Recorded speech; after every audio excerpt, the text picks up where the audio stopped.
Let us close our eyes. We will Chant Om 3 times. Let's breathe in normally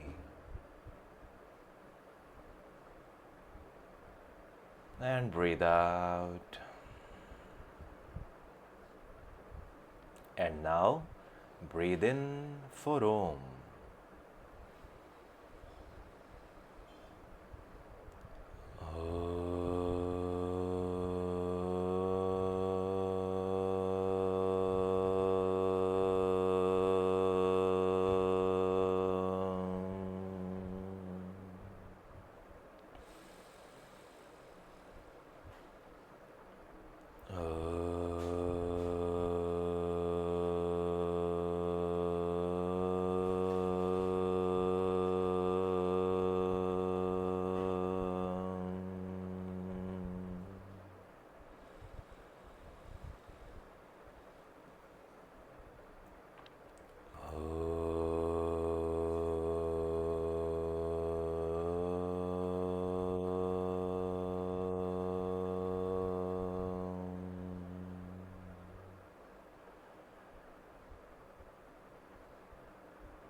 सदाशिवसमारम्भा शङ्कराचार्यमध्यमा अस्मच्छ्रीगुरुपर्यन्ता वन्दे गुरुपरम्परा अपवित्रपवित्रो वा सर्वावस्थाङ्गतोऽपि वा यस्मरेत् पुण्डरीकाक्षं स बाह्याभ्यन्तरशुचिः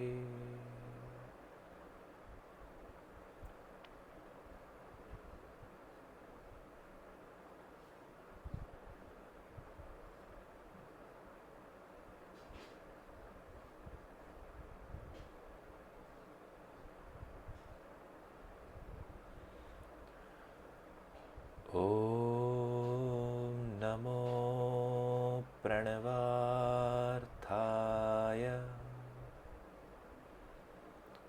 शुद्धज्ञानेकमूर्तये निर्मलाय प्रशान्ताय दक्षिणमूर्तये नमः।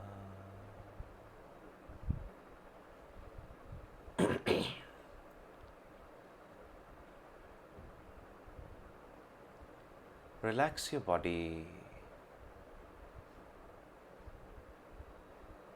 Let go of the strains in your shoulders, on your face, forehead.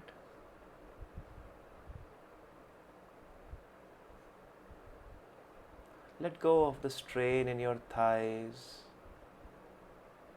and relax.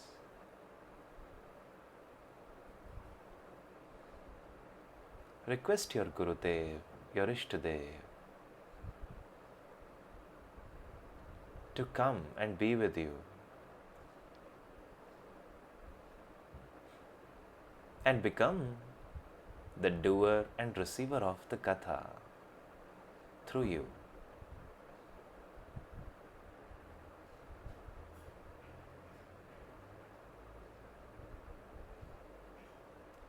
Let's open our eyes gently.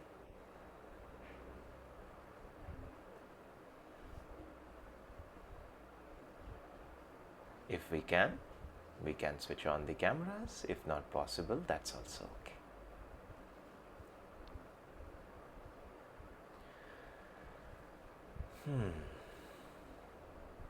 So what are we doing today? To think about what we are going to do today, it's important to understand how things happen.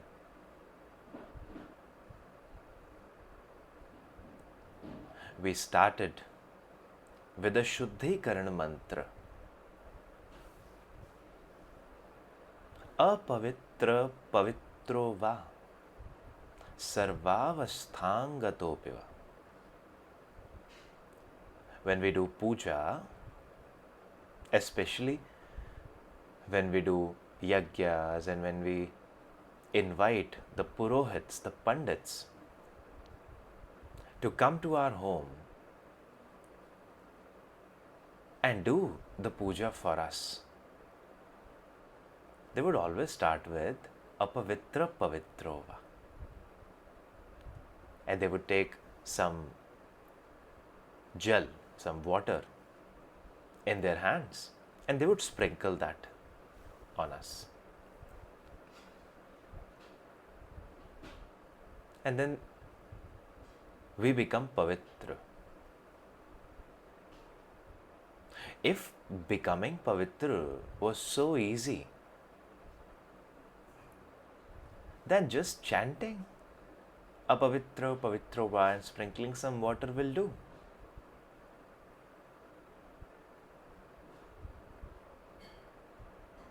If it were so easy,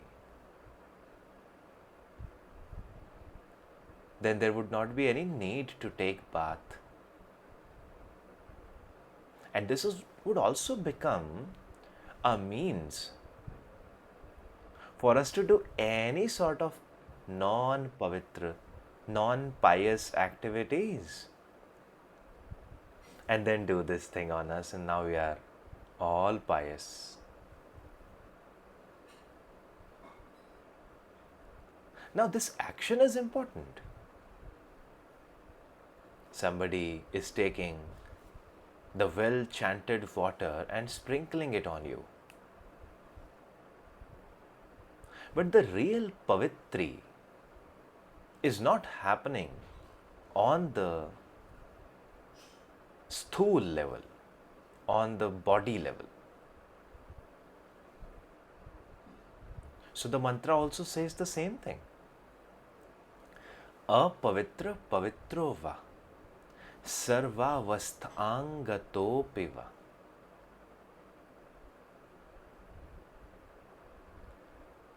Yasmaret.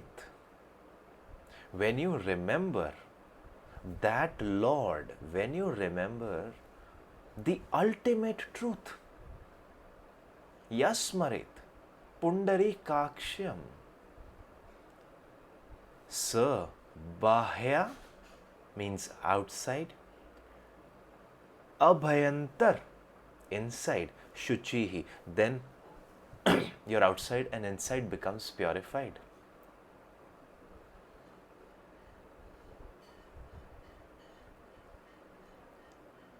Vedas have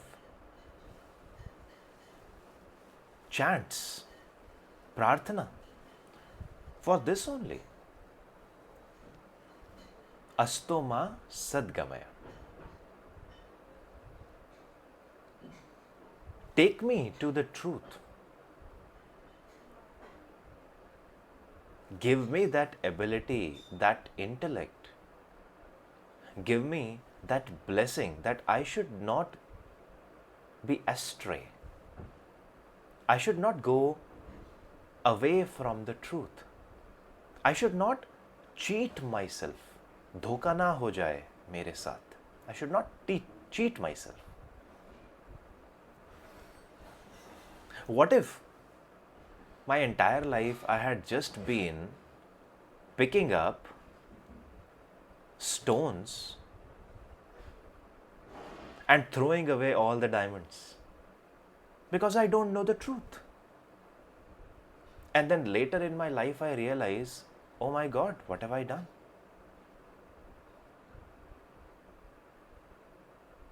And that truth, the ultimate truth, is the one that does not change. Everything that is changing is not the truth. What doesn't change is the truth.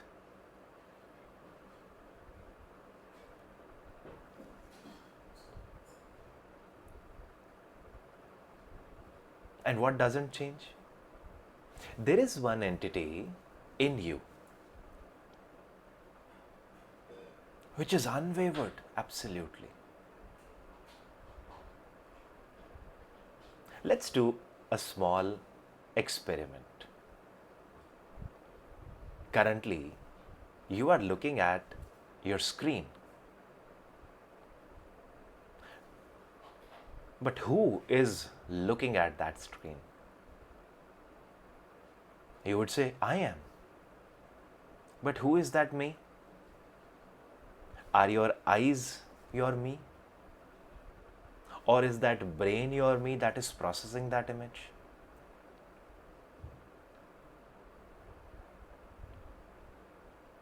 And then if the brain is processing the image also, what kind of feeling you are having?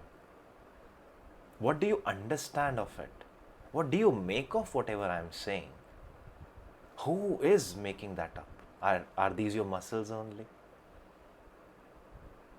Something within you which is just the seer, just the observer, that doesn't change. That's the truth. And that's why we say that I have headache, मेरे सिर में दर्द है. I am not ache. मुझ में दर्द नहीं है.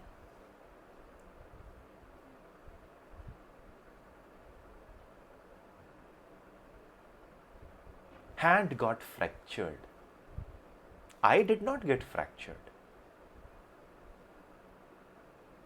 That self within us is beyond change. So when we invoke that truth, then we become Shuddha. Sa bahya bhyantara shuchi.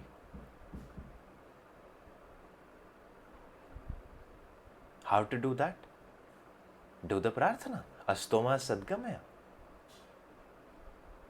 Oh, please God, every single moment, just ensure that I stay on the path of the truth.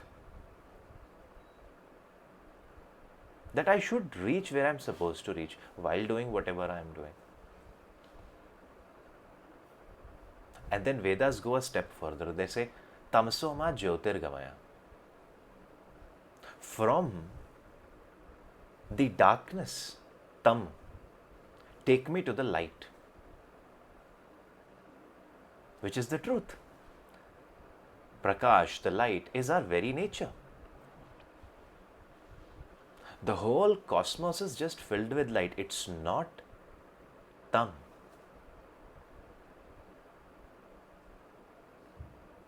That's why we say Bhagwan Ram is tam shesh karana param. The one who would remove the tam, the andhera, the darkness from your life. Tamasoma jyotirgamaya. And then a step further. Mrityor ma mritam gamaya. From the death, take me to the liberation. Who will be liberated?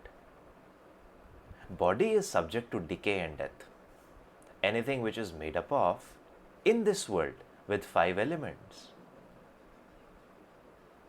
is subject to death, eventual death and decay. What is it that does not die? What is it that will just leave this body and will come back to another body? What is it that will leave this body and maybe has done so much of divine job that it would not return to any body. It would just be liberated. It would be immersed in the big ocean, the big mind, the big consciousness.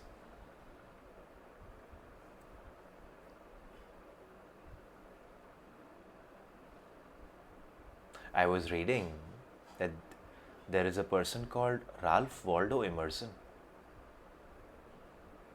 He talked about the similar kind of idea that our scriptures have already talked about.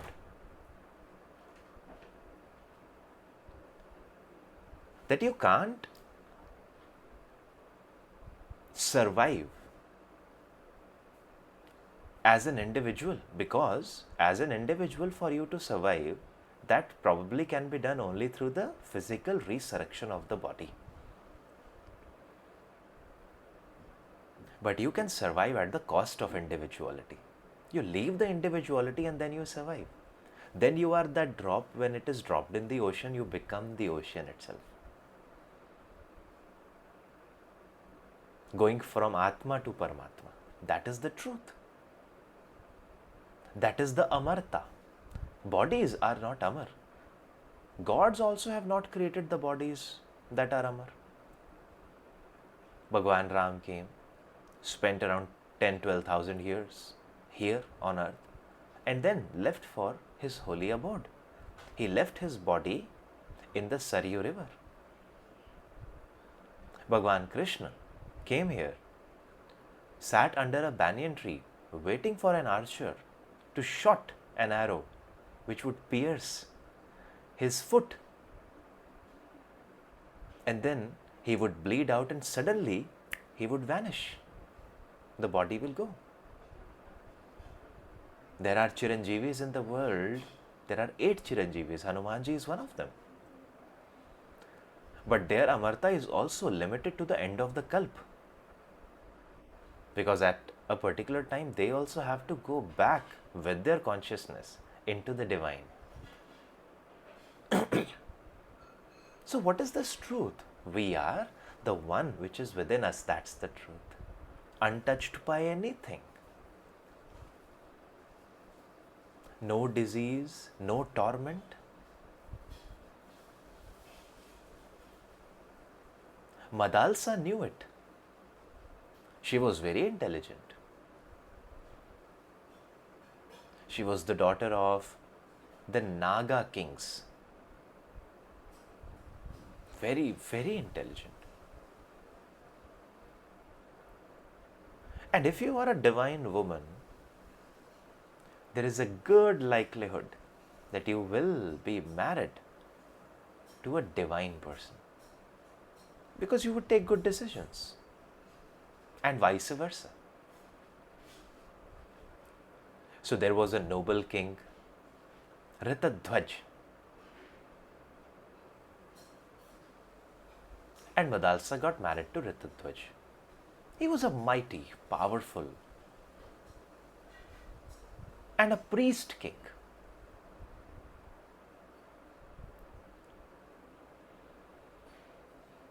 They loved each other. So much so that when Madalsa died, Ritadhwaj promised to himself that he will not get married because he cannot think of being attached to anybody.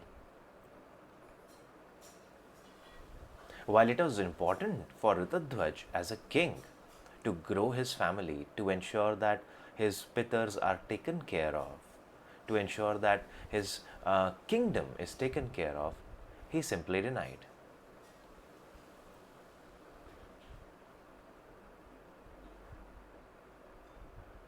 But after a lot of penance done by Naga kings, Madalsa was resurrected. They did the tapasya of Ma Saraswati, the goddess of knowledge.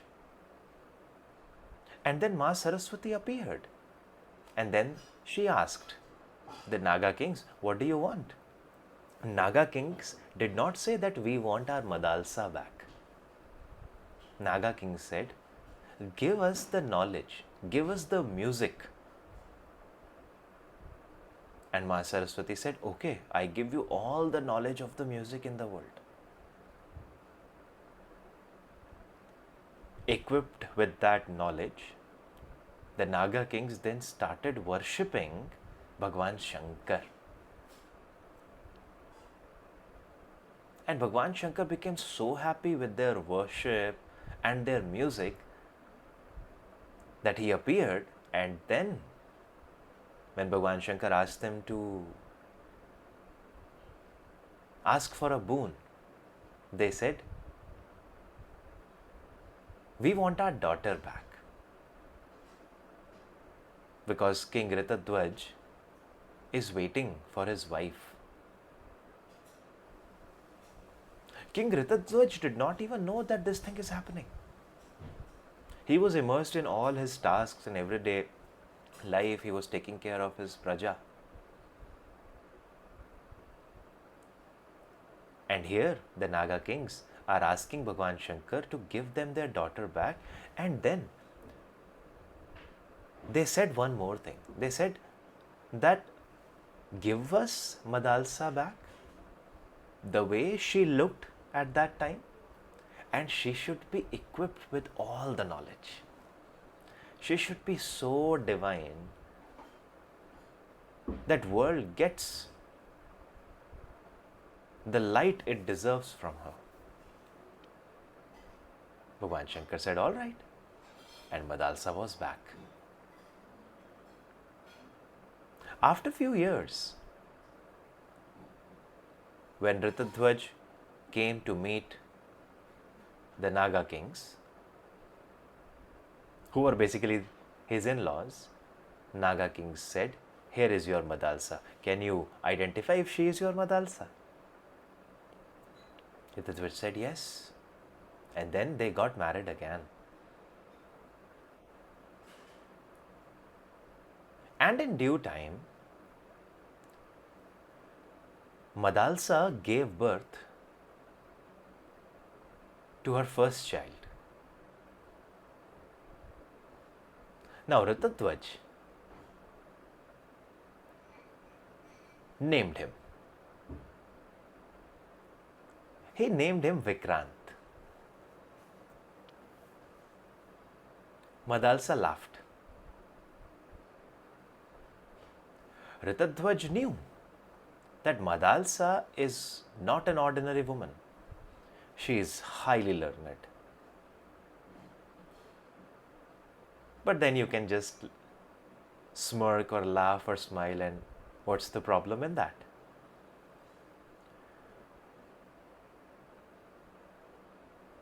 So Ritadhwaj did not ask anything. He simply said, this is our son. And now you do whatever you want to do with him, however you want to rear him.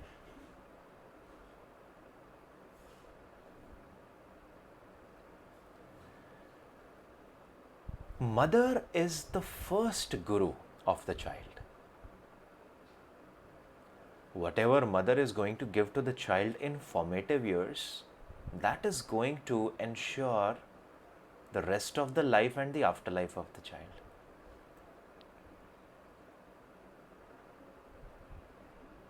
And this is non-negotiable. If somebody would say, no, father can also be, father can certainly be, but not the first guru. Because your child is going to spend a lot of his waking up and non-waking up, conscious and superconscious time with mother. When mother eats something, when mother thinks about something, those elements go in her milk, which the child feeds on. When the child is inside the body, the way it is there right now in your stage, at that time, your thoughts, your food,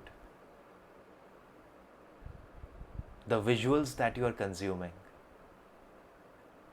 all these things are impacting you in the form of the hormones that are being generated in your body, in the form of the subtle consciousness that is being affected, and that is directly impacting your unborn baby. There was a time when men generally were doing the heavyweight tasks, and women took upon the responsibility of home. And that way it made sense. Because that way, when you are not really interacting a lot with the world,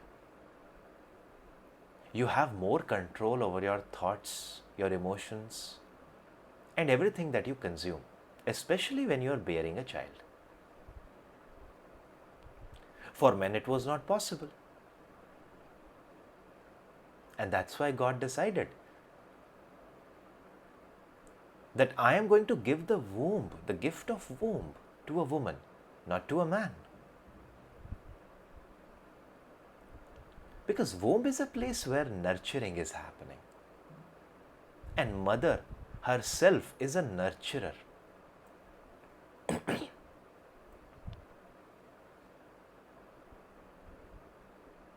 In the entire philosophical idol of Sanatan Dharma, mother is the nurturer, or nurturer is the motherly figure.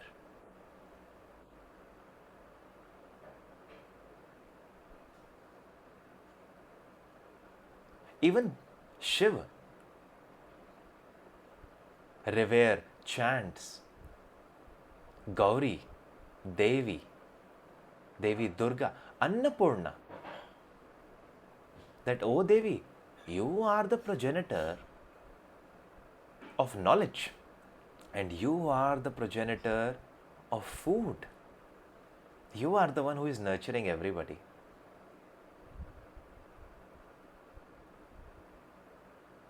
So mothers should ensure what they are consuming. We always have a choice to either go the Madalsa way or the non-Madalsa way.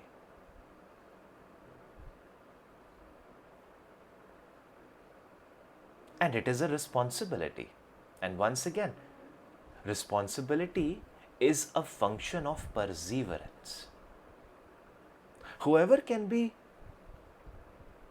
more persevere, that person can handle more responsibilities effortlessly. So once again, scriptures have said, Ya Devi Sarvabhuteshu Prithvi Rupena Sanstita. You are Prithvi. Prithvi is the most Sahansheel. The perseverance of Prithvi is beyond comparison. That, oh Devi, oh Durga, you are Prithvi. And the very element of Durga, Devi, is inside every single woman. You are that Devi. You complete your family, you complete your husband, you complete the circle of life. It's a big responsibility. Adding just one drop of yellow color in milk would make it yellow, would definitely change its color. So we use this much of kesar only, right? We don't use a kg of saffron to make a saffron milk glass. Nah, just a bit of it. And especially if you soak it a bit and you put it, the color is even more. The gunas will be even more. The qualities will be more.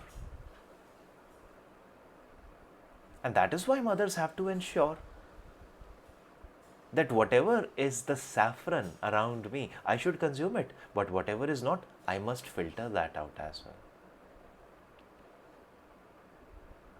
And Ritadhwaj knew it, that Madalsa is very knowledgeable.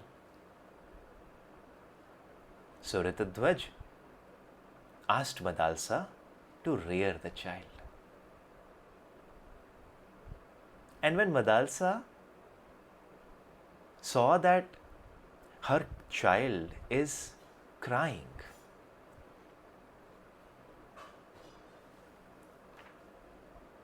she did not do alelele. She said something profound. She said, Shuddho si retat na testi nama. कृतं हि ते कल्पनयाधुनैव पंचात्मकं देहमिदं न tasty नैवास्य त्वं रोदिषि कस्य हेतु. My child, you are not the body. This name that has been given to you is just an identifier. That's not your identification at all. It is an identifier of your body. This is not your identification. You are beyond change. You are made up of the 5 elements. Then why do you cry?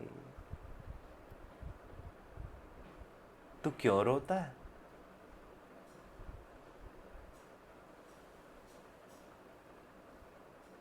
And then she kept on reciting more and more verses and revealed the ultimate knowledge, the final truth.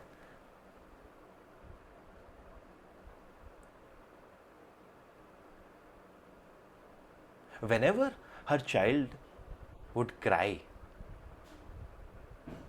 or whenever she or he would have to sleep, Madalsa would say the same thing. Shuddhosi, buddhosi, niranjanosi. You are Shuddha, pure, Buddha, Niranjan, Sansara Maya Parivarjitosi. This illusion of the world is not going to affect you. Sansara Swapnam. The world is like a dream. Tyaj moha nidra. You leave this nidra, this sleep of moha, attachment. Be dispassionate. Madalsolap uvacha putram. That's what Madalsa said to her child. This is known as Madalsa Upadesham.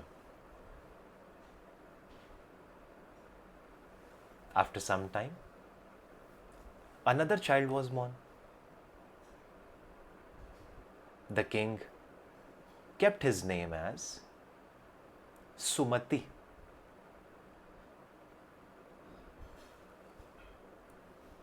And once again, Madalsa laughed.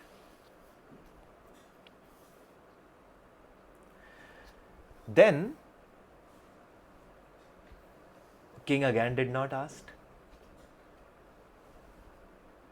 But king said, "Oh Madalsa, take care of my child. Subahu. Subahu. The one who is very powerful." Madalsa once again did the same thing.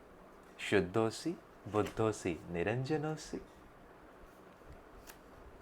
And that child also started to grow. Every time there was a phase in the life of her children, she would always resolve that with profound knowledge. In due time,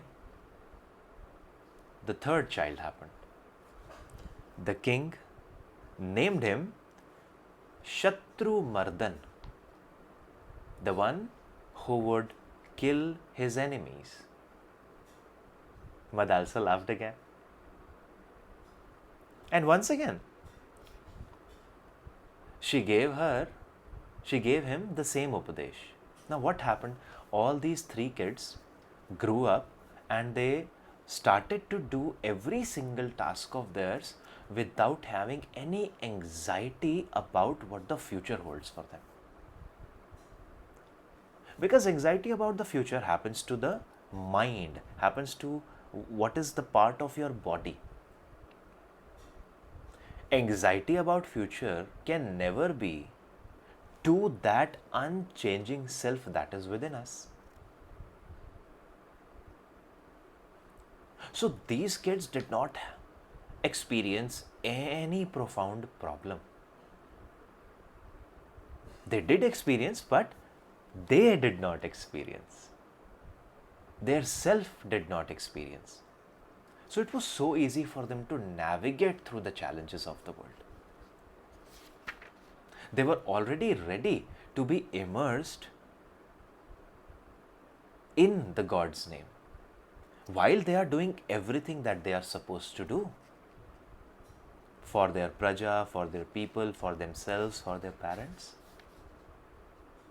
But there wasn't any harmful attachment. That is the power of mother's upadesh in the formative years. I hear people come to me and they complain that my child is not listening to me. Why would your child listen to you now? The most important time when you were supposed to give your time to the child, you were immersed in things like OTT. And then, of course, we have to navigate through another way.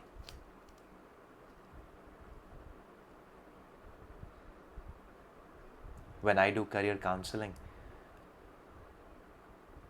when we take the psychometric assessment, the parent and the student would sit with me. And the kind of emotions they would exhibit, they are profound. Sometimes the student would say that I have been kept from taking my own decisions all my life. On the other hand, parents would say, we are trying to protect him, and they both are right. How do you ensure that this thing does not happen?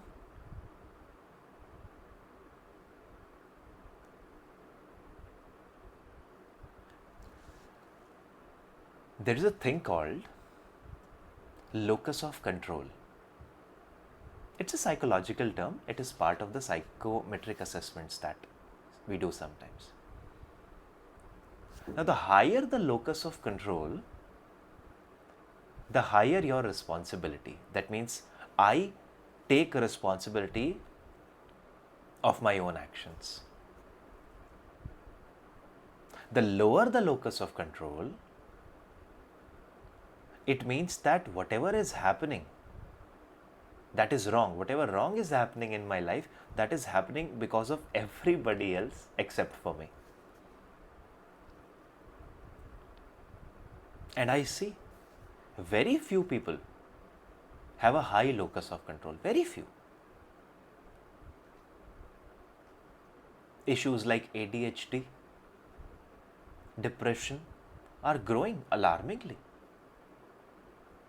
Because kids are growing at a much faster pace nowadays.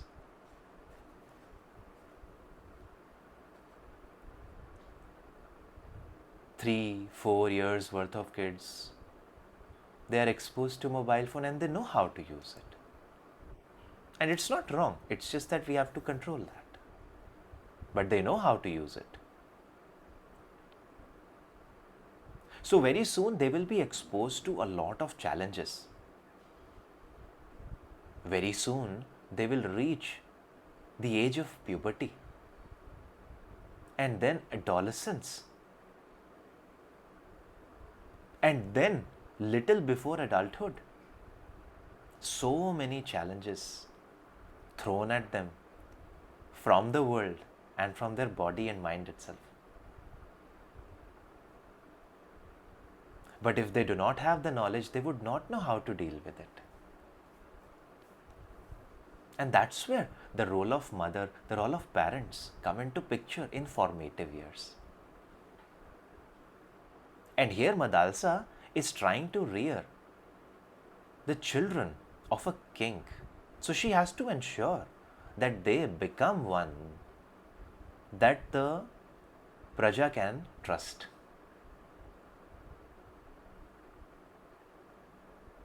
And then the fourth child happened.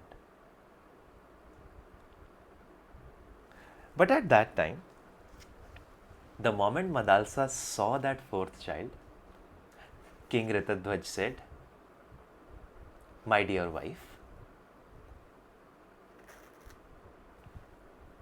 please don't make him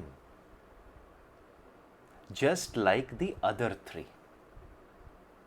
And he was not saying it that he did not like the first three children. No. He said that the first three children do not have any interest in grihasth life. But for the kingdom to go on, for the praja to be in the safe hands, for the tarpan of Pitri, for everybody, it is very important that this child should go into grihasthashram. So give him the knowledge of grihasthi. Knowledge of grihasthi, he said. He did not say that keep them away from the ultimate truth. No. Ritadhwaj said, you now rear him in that fashion, and in fact, why don't you keep his name? So Madalsa kept the name of her fourth child on her own, and she named him Alark. Now see how different Alark is from Subahu, Shatrumardhan and Vikrant. How different. And at that time, king asked, why did you laugh at all these names that I kept which have meaning? And why have you kept the name of this child as Alark, which seemingly has no meaning, plus it is not reflective of the ideals of a Kshatriya house? So Madalsa said, my dear king, you kept the name of our first child as Vikrant. Think about the meaning of it. Kranti means speed, gati.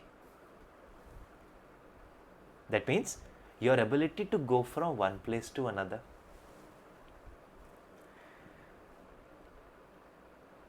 But this Vikrant is everywhere. The self within the Vikrant is all pervading. So how can he go from here and there? So this is a useless name.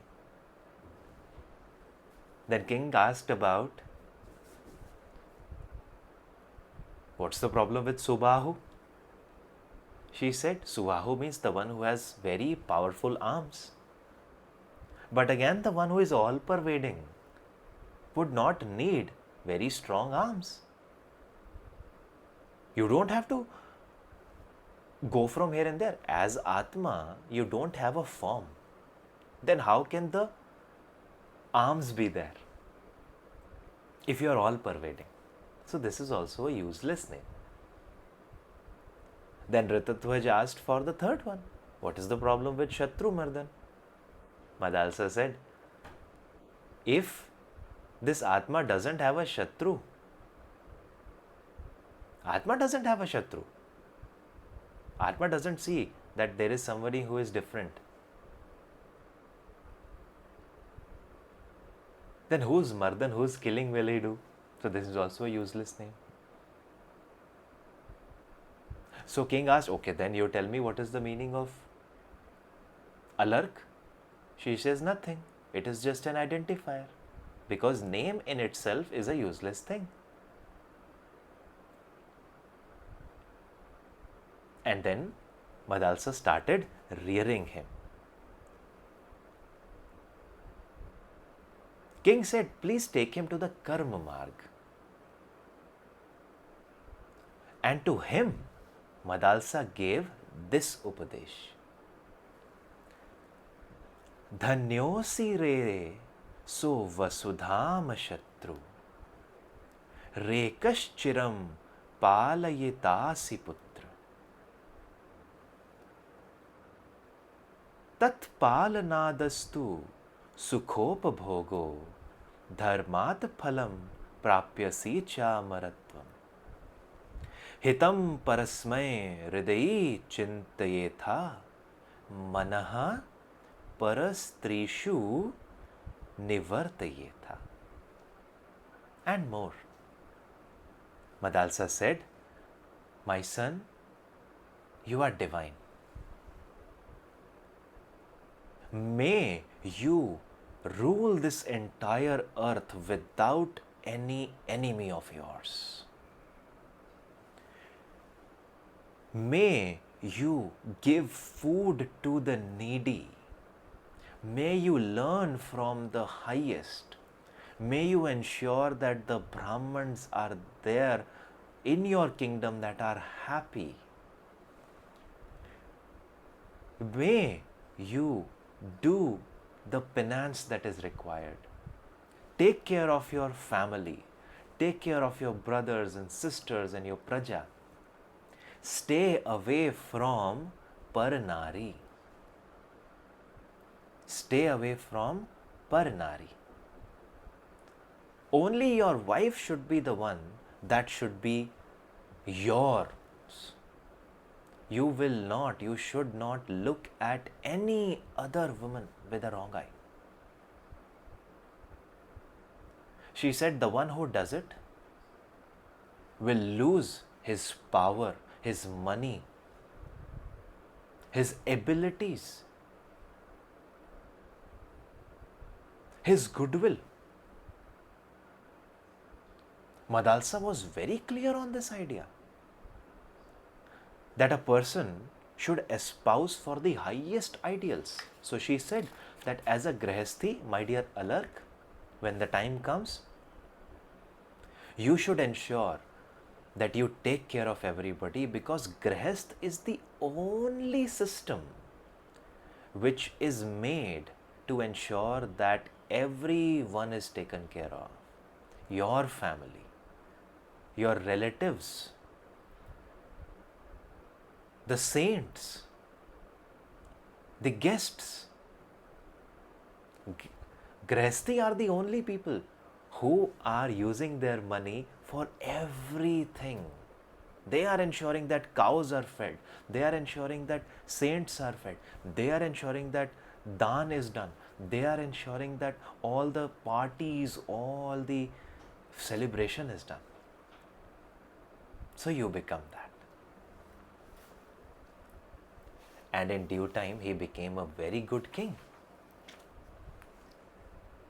And Madalsa and Ritatwaj grew older. Now it was time for Madalsa and Ritatwaj to leave the kingdom and go for the final penance. So Madalsa took one ring and she gave this ring to Alark and said to Alark, Alark, if ever comes a time when you are surrounded by enemies, when you have nowhere to go, when you don't know what to be done, you are fully stuck, then open this ring, take out the paper that is here, and read what I am leaving you with. And Madalsa blessed Alark and she went. After some time, long time, Subahu, who is brother of Alark, realized that Alark has spent good amount of time on earth. But he does not have that kind of a knowledge that we have, so I should do something to liberate him also. Sometimes your loved ones will find really tedious ways to do good for you. Don't judge them. So Subahu provoked the king of Kashi to attack on Alark. And when that happened, Alark was left with not a lot of money or everything. At that time, he opened that ring, and on the ring it was written that everything is illusion. And if you feel that there is a problem, Sat Sangati is the solution for that. At that time, Bhagwan Dattatreya, who is the incarnation of Bhagwan Vishnu, was there on earth. So Alark went to Bhagwan Dattatreya and got the profound knowledge of the truth from him. The same knowledge that Madalsa gave to her first three kids. When he got that knowledge, he said, I know, you cannot kill me.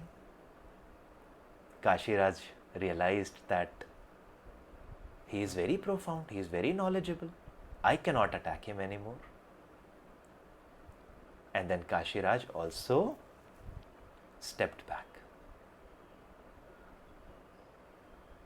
Alark finally got the ultimate liberation that Subahu, his brother, aimed for. And Madalsa ensured that her kids become the very embodiment of the righteous living that would sustain the world.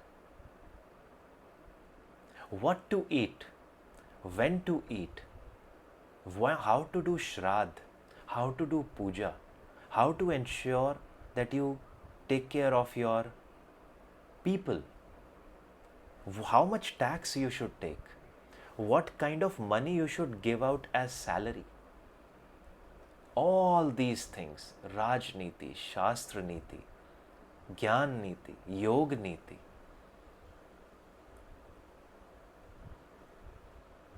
the knowledge within the life, the knowledge of afterlife, everything Madalsa gave to Alark.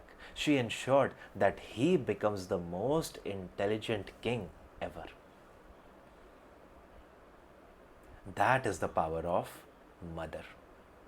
But a mother cannot give to her child what she doesn't have. And that's why the very first tapasya is of mother. And you will see that rest will very easily follow.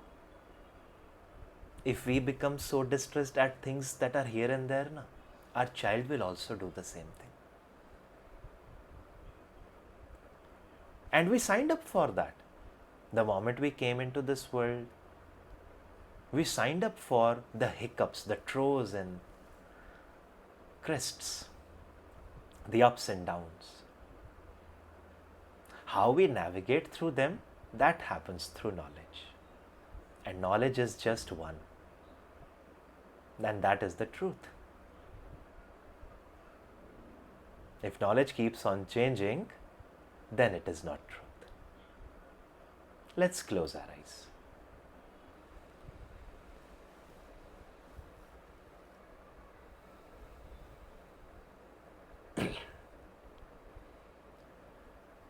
Asangoham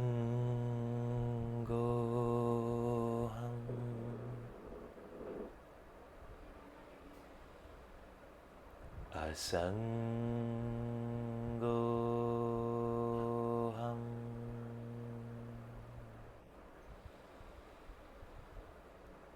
Asangoham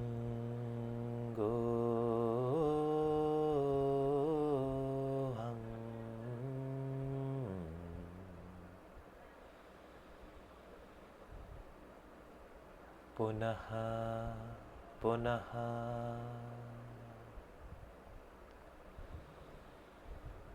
Satchidanandarupoham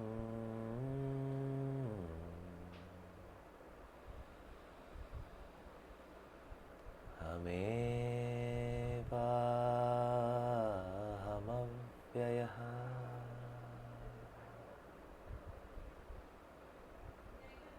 Om Shanti Shanti Shanti.